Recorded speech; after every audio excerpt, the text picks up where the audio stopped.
70 అనేది బైబిల్‌లో చాలా ప్రాముఖ్యమైన సంఖ్య.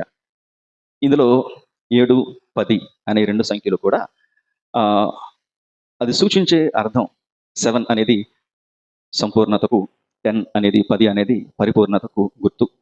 7 అనేది సంపూర్ణత, 10 అనేది పరిపూర్ణత. అనగా 70 అనేది 10 ఆజ్ఞలు ద్వారా ధర్మశాస్త్రం దేవుడు సంపూర్తి చేశాడు. 7 మాటల ద్వారా దేవుడు ఆయన పనిని సంపూర్తి చేశాడు.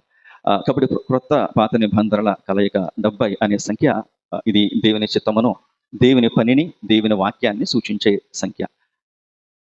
అంత మాత్రమే కాదు, ఈ సంఖ్య లేదంటే ఈ నంబర్ యొక్క ప్రాముఖ్యత మనం తెలుసుకోవాలంటే ఆదికాండంలో నోవహు కుమారుల ద్వారా కలిగిన సంతానమును మరి చూస్తే 10వ అధ్యాయంలో నోవహు కుమారుల ద్వారా 70 దేశాలు అక్కడ ఉనికిలోనికి వచ్చే మొట్టమొదటిగా 70 దేశాలు.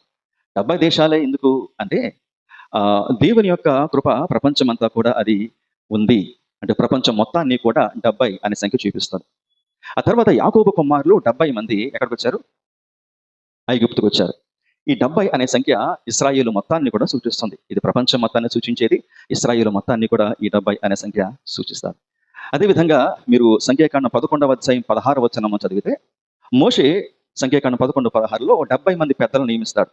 ఎందుకంటే పని భారమును బట్టి, అధికారులను పెద్దలను. 70 మంది ఎందుకంటే ఇది నాయకత్వానికి, ఐక్యతకు గుర్తు. Symbol of leadership and unity 70 అనే సంఖ్య. Symbol of completion, symbol of perfection, symbol of unity, symbol of leadership. అంత మాత్రమే కాదు, 70 సంవత్సరాలు ఇశ్రాయేలీలు బబులోనులో ఉన్నారు. పునరుద్ధరణకు గుర్తు 70 అనే సంఖ్య. తిరిగి చేర్చుకోవటము.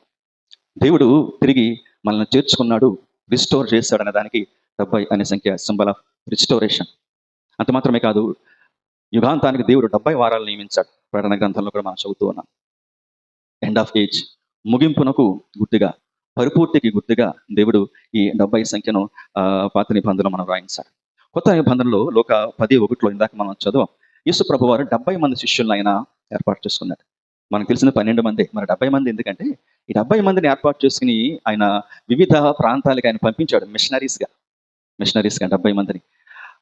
వీరందరూ కూడా తిరిగి వచ్చి చాలా సంతోషంతో దయ్యాలు కూడా మాకు లోపడుతున్నాయని చెప్పినప్పుడు ప్రభు ఆయన ఆత్మీయంగా ఆనందించాడని చెప్పి మీరు లోక 10వ అధ్యాయంలో మీరు చదువుతారు. ఇదంతా కూడా ఎందుకు అంటే 70 అనే సంఖ్య మిషన్ అంటే పరిచయను గుర్తు చేస్తుంది.